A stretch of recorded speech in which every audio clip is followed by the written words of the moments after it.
Today on CityCast Chicago, Brandon Johnson is being officially inaugurated as Chicago's 57th mayor this morning, bringing a close to the Lori Lightfoot administration.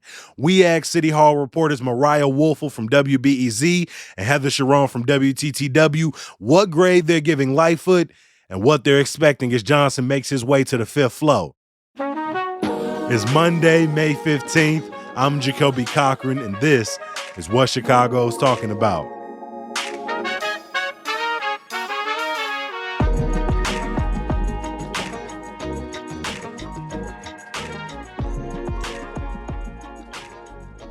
Welcome back to CityCast, Heather and Mariah. Hello. Thanks for having me. I want to start with the vibe of going into this inauguration.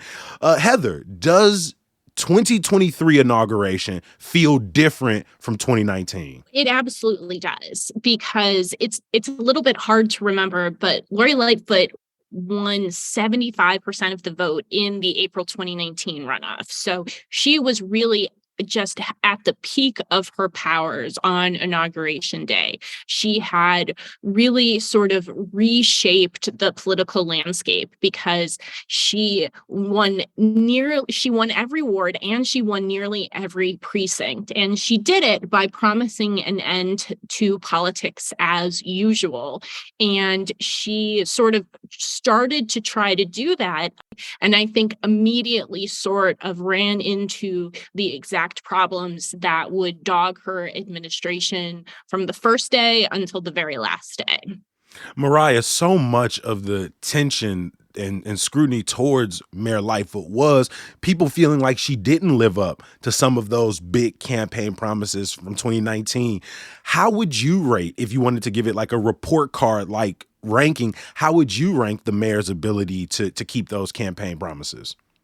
Well, I think it's mixed. I mean, I think Lightfoot has a lot of legislative accomplishments, but I think she very objectively backtracked on some of her biggest ones, like pushing for an elected school board that she actively fought against, reopening mental health clinics that she, decided pretty immediately not to do. And so even with police reform, in the past 4 years, Chicagoans, activists finally got civilian oversight of the police, and it was a major accomplishment for progressive aldermen and activists who fought for that for so many years.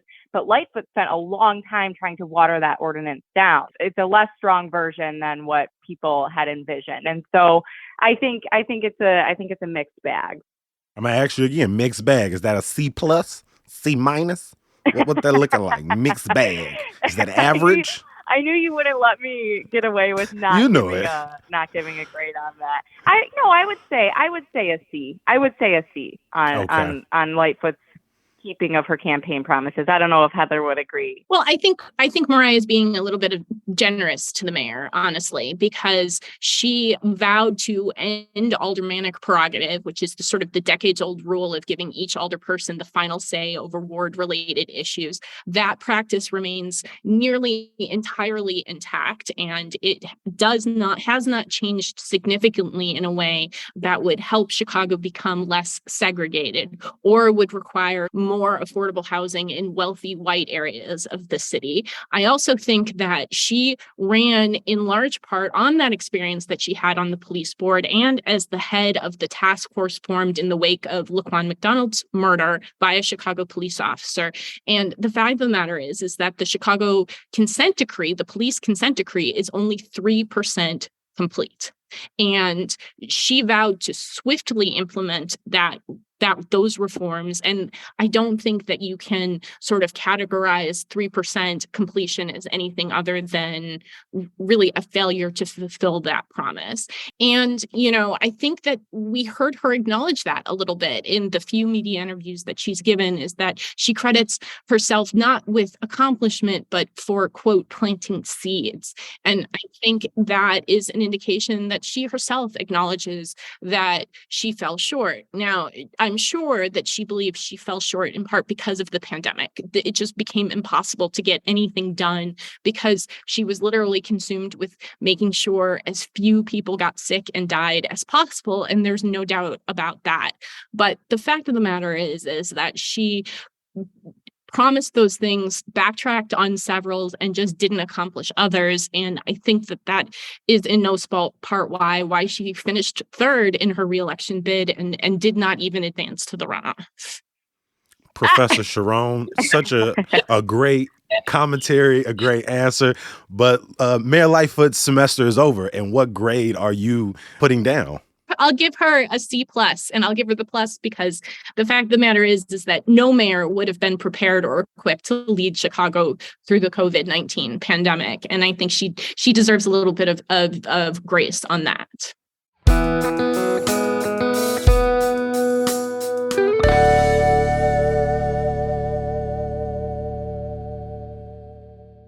Mariah, I feel like we've talked about so much about the mayor's demeanor, campaign promises, how she worked well with others. What's one thing from the last 4 years that you don't think we talk enough about?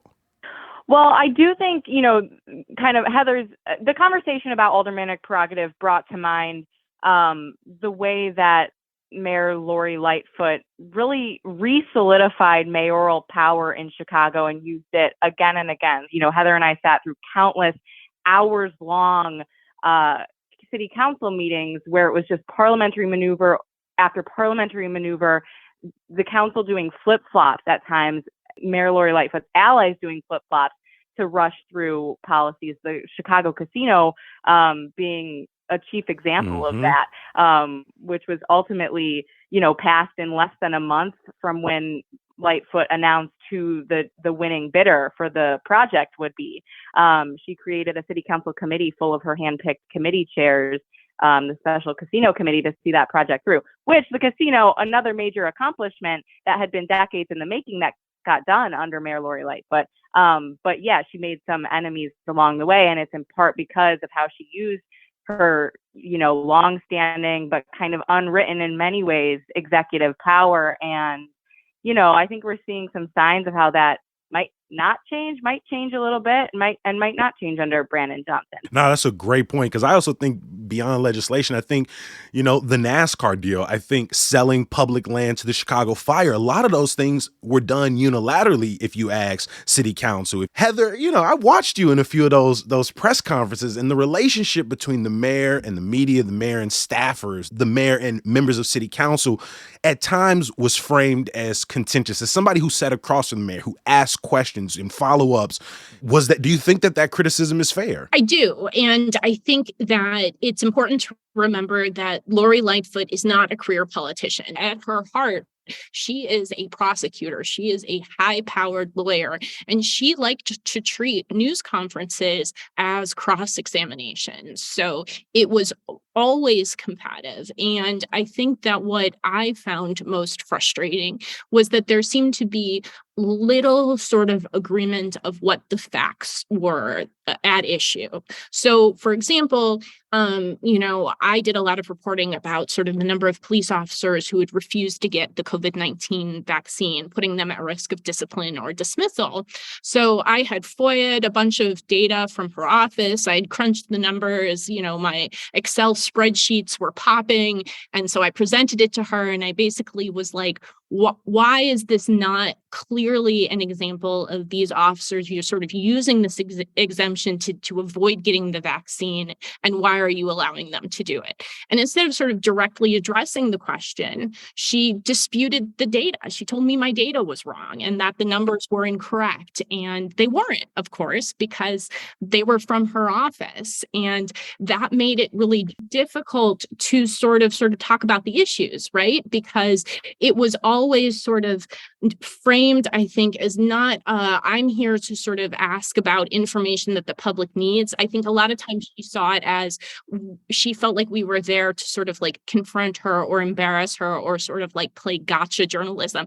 And I think that was a real disservice to the people of Chicago, and also fundamentally broke the promise she made during the 2019 campaign to bring in the light to City Hall. You can't have light in City Hall without access and respect for journalists.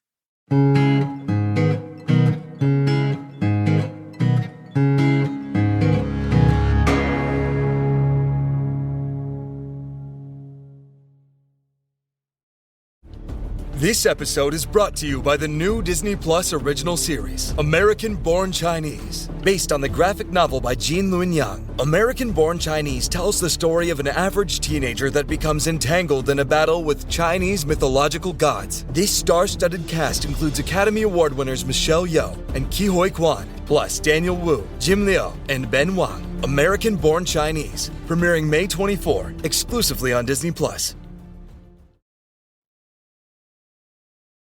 Mariah, I can imagine some Chicagoans listening to this conversation and they hear parliamentary procedures and media Q&As and their eyes glaze over. Is this something that regular Chicagoans care about or should they? Do you think they were paying attention to how the mayor maneuvered in these ways and, maybe took that into them with the voting booth?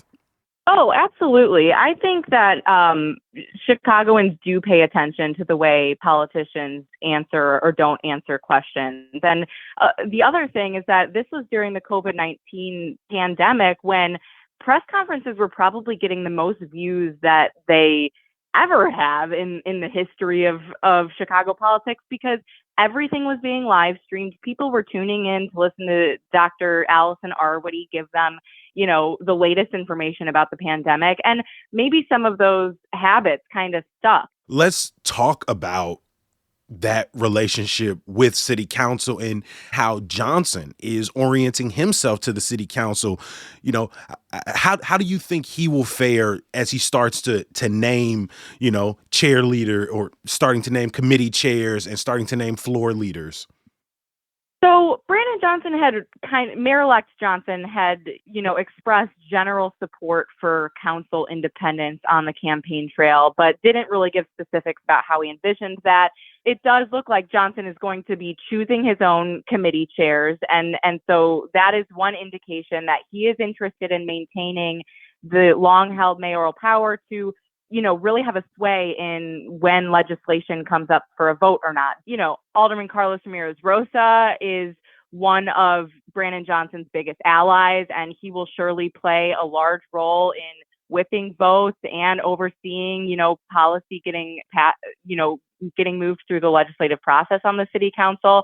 And Ramirez Rosa, hasn't always had the best relationships, I think, with everyone on the council, though he is the longest sitting Democratic Socialist. He was the first Democratic Socialist elected in 2015, and he was a loud and proud Democratic Socialist on the council. And it's certainly going to be a shift from what we saw in the past 4 years, which was progressives and Democratic Socialists really clawing for more power and seeing successes in many ways. But now those are the people who are really going to be in, I think, powerful positions in this next council. So you kind of see a shift there. I think that by sort of tapping Alderman Ramirez Rosa as his floor leader and as chair of the zoning committee, he is picking somebody who has been very clear about his vision for the council as a legislative body, an independent legislative body in charge of of not only helping to shape the mayor's policies for the city, but to make policies of their own in consultation with the mayor. And the Chicago City Council, let's be frank, has never operated that way. So that is just would be a massive change for the city council, which for many years operated as a rubber stamp for Mayor Richard J. Daley, and then Richard M. Daley, and then Rahm Emanuel. And I think that by sort of giving so much power to Alderman Ramirez Rosa in terms of just zoning chair and floor leader, this is the mayor-elect saying, I see the city council as its own entity, as somebody I can, as an institution I can collaborate with, but one that does not report to me and that I do not control. The flip side is that, of course, he could have said, look, you guys picked committee chairs before the runoff election. I'll live with that, and that's fine. And I think what he's trying to do here is sort of find that middle ground. I mean, we are going to have a city council that is generationally younger than the one that was inaugurated in 2019. There will no longer be any alder people who are under active federal criminal indictment. So let's all just take a moment and celebrate that milestone for our city. And, it will be far more progressive, far more Latino, and significantly more LGBTQ. So, that is, I think, going to just change a significant amount of things that we can't even really sort of predict at this point. Mariah, you recently spoke with Johnson's chief of staff. How did that conversation go? How does Johnson's camp seem to be faring at the moment? They are really hesitant right now to commit to specific policies. I mean, one of the takeaways we had from our interview with his chief of staff, Rich Gaitis, was that, his team closest to him is not yet ready to commit to some of the major, public safety promises Johnson made, including ending the contract with the controversial shot spotter technology. He's in a phase of, okay, I am mayor-elect now, and so I need to really get into office and see what I can do. Yeah. Whether folks are a fan of Mayor Lori Lightfoot or not, she already has budget and policy initiatives enacted. So, Heather, what do you think is the biggest thing Johnson will have to pick up on that's left over from the last administration? Well, I'm really interested to see what Johnson does with the Invest Southwest initiative, because they did not disagree that both the South and the West sides have truly suffered from decades of disinvestment, and that it would benefit the whole city to have the official sort of redevelopment efforts of the city focused not in a place like downtown, but in neighborhoods like Austin and Chatham and Auburn Gresham. And I want to see sort of what he does with those. And I think be fascinated on just a host of issues, including whether or not he will sort of be able to reopen the mental health clinics that were closed by Rahm Emanuel back in 2012. And this has been really an open wound that has barely scabbed over for more than a decade now. And I think that Johnson faces the same trouble that Lightfoot did right after she took office. So, it's a cliche to say that you campaign in poetry and you govern in prose, but it's true. It's harder to govern than it is to campaign. And Johnson's promises, such as reopening the mental health clinics, such as ending ShotSpotter, such as fulfilling the consent decree, those are all hard things that he is now on the hook to do. And I think Mariah is right in that Johnson showed a different, more collaborative approach than we have seen from other mayors, including Mayor Lightfoot.